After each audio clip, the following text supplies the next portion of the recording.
I'm Craig Muckler. I produce a number of films, Microwave Massacre, Malibu High. You are listening to the Movie Raid. It's time for the Movie Raid. Tonight's victim is director and producer Craig Muckler. That's done many films such as Microwave Massacre, such as Angry Asian Murder Hornet. Oh, it's a pleasure being here. What have we been up to? A lot of productions have been shut down, right? And it's unfortunate, but it's giving me time and my team time to actually, we're finishing up the director's cut. Came out in theaters 2 years ago, starring Joe Shulman, the Kay Parker story of Tabloid Identity. We have to 90 minutes, and it's going to be a major next year cable showing and a red carpet premiere at the Grauman's Chinese Theater, which is pretty cool. And also came out of the blue, working with Dustin Ferguson on probably the most talked about movie, just finishing up post-production, like you mentioned, Angry Asian Hornet Murders. Cutting edge, obviously. Low budget, but it's fun in the style of Sharknado. And I had all my fans of Microwave Massacre Malibu High already clamoring for it, which is kind of cool. So that's what I've been working on in the last few months. There's many responsibilities in the film industry, of course, but do you think that there's also too much compromise responsibilities as well? Compromise? I never compromise. I gotta tell you, that's part of the reason. I mean, my Malibu High came out 1979, 23 years old. A few of us put this together. And some people freaking softcore porn type stuff. We put it out there, boom, Malibu High. I could care less. Young filmmaker.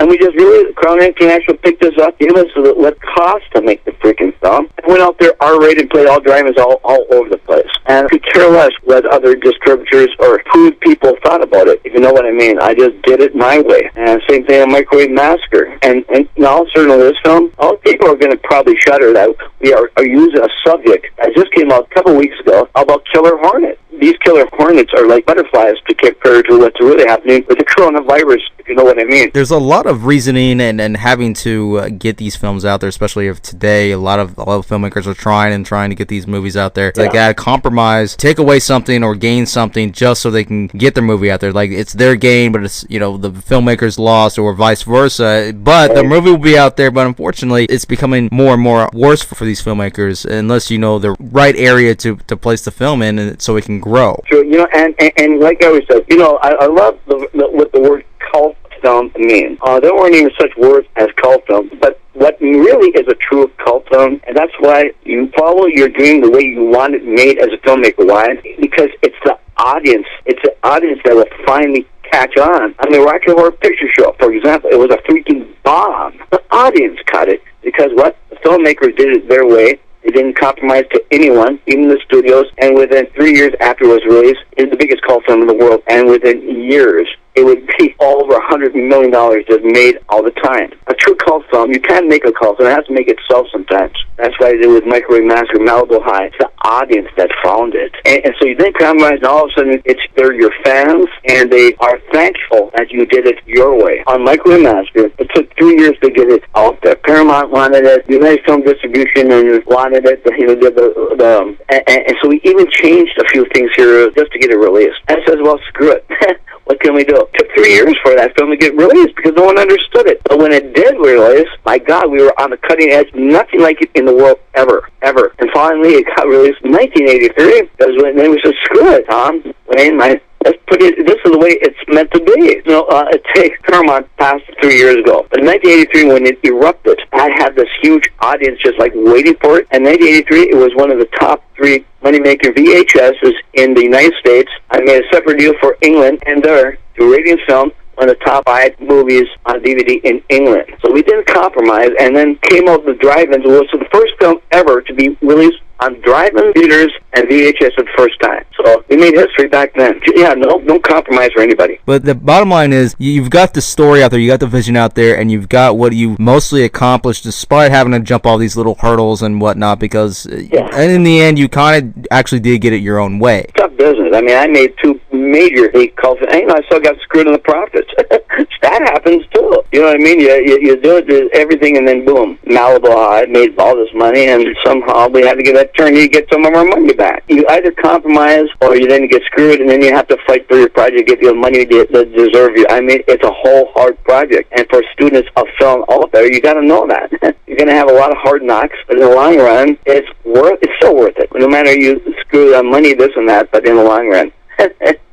I mean, geez. Who would have thought Microwave Massacre came out in 1983? It would have 5 major DVD showings. Arrow Films picked it up, for example, out of London. Gave me a big advance. This doesn't happen. And it's one of their biggest money-making DVDs ever. 2016, now it's already played over 30 theaters. Special showings in theaters again. All the stuff I sacrificed to make that film, but in the long run, the money doesn't even matter. It's seen your movie on the Egyptian screen 2 years ago on the Hollywood Boulevard for 500 fans. And we had Joe Schoen introduced me for this film. That's what makes it worth it. Would you actually use yourself, especially with today's filmmaking, today's artists, do you think that an artist needs to spend more time to be fixated to the industry rather than to be self-standing fixture to the industry, more fixated than being a fixture? I mean, look, you can only do so much, but I mean, the studios, I mean, geez, after a while, how many remakes of the Avengers do you have to actually have? To a degree, they cut off their nose to hide their face in a way,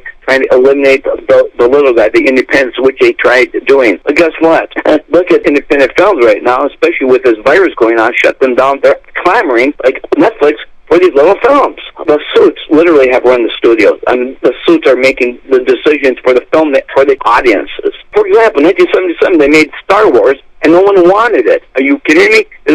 No one's going to go see that. Well, guess what happened? Someone had to take a chance, and they take a chance on Star Wars. It's the biggest movie franchise in the history of the world. So every now and then, you have to break away from what seems like the norm, because then you make your own norm, if you know what I mean. As time keeps going, especially now, it's going to be more weirder to film make now, much more protocols and whatnot. How much content is really going to be used now? How much of the quality is really going to be implicated in this movie or movies that you wanting to get out there? It's more of a big question now rather than the goal that you want to go for now, because what's going to happen now? Is your film going to be in limbo from now on, because now the studios are going to have even much bigger tasks and more decisions to bring upon down you? They read the pulse of the fans. I go out, these horror conventions. I've been Chris Mulkey, Twin Peaks, he's worked with me. Joe Schoen, we go out there. He shows it to the fans. And then people realize, when her movie, the Blu-ray, came out on Phantom of the Opera, we were right there in Cleveland, Ohio, and then the fans come out and they buy it. And then they buy my movies, Malibu High, Microwave, and they buy Chris Mulkey's movie,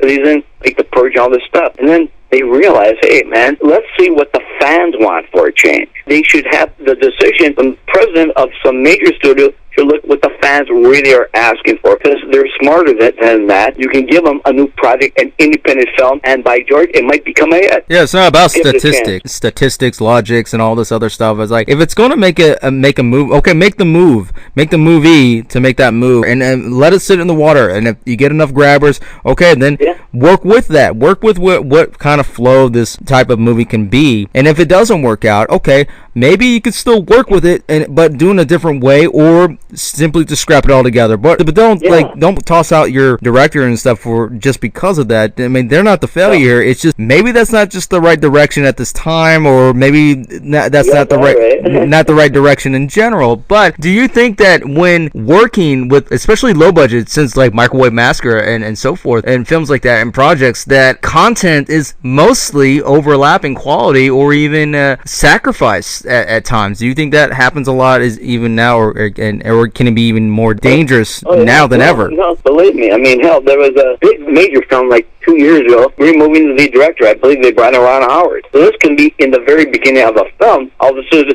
this is not the direction we want. Hell, they just started making the film. In midstream, they changed the focus of the film.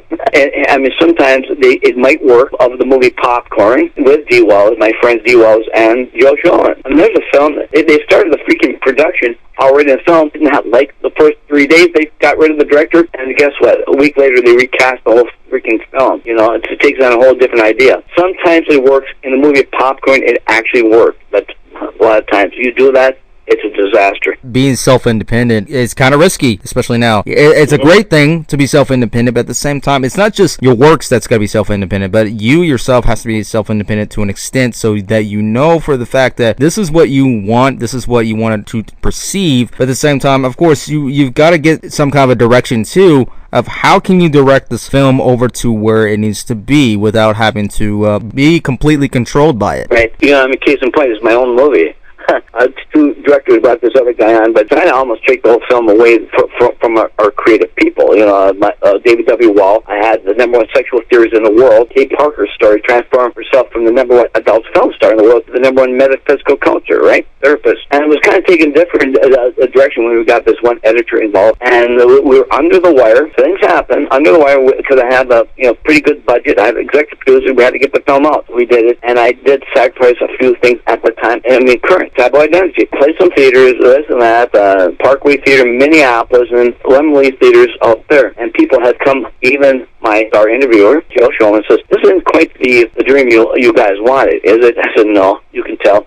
And that's part of the reason now all of a sudden I have the chance, the ability, because I got a film that actually did well, and I'm doing the director's cut. I actually have an opportunity that a lot of people don't have. I actually have a director's cut. I think the dream we all thought about. This is exactly what, say, you do a director's cut for. Ridley Scott did the director's cut of Blade Runner for a reason. Now that's his true vision. I mean, sometimes you can actually rectify the piece of work you envision. And that was a tabloid identity, full director's cut. I mean, the bottom line is this: what's tough making a film when you shoot all this footage, like the movie Heaven's Gate. My God, totally became a bomb because they cut it down to 2 hours. It was meaningless, and then bomb. But then he came back, and everyone realized the Heaven's Gate, the way it should have been, don't you cut out everything, is a freaking masterpiece. Well, I feel the same way as maybe of a tabloid identity. This movie, things didn't happen the way we wanted. Now it's happening the way we envisioned. And we have a second chance at it when people next year see a tabloid identity. They're going to see what our dream was, and everyone's going to be pleased, including everyone involved in the film, except for the person that's tried to distract us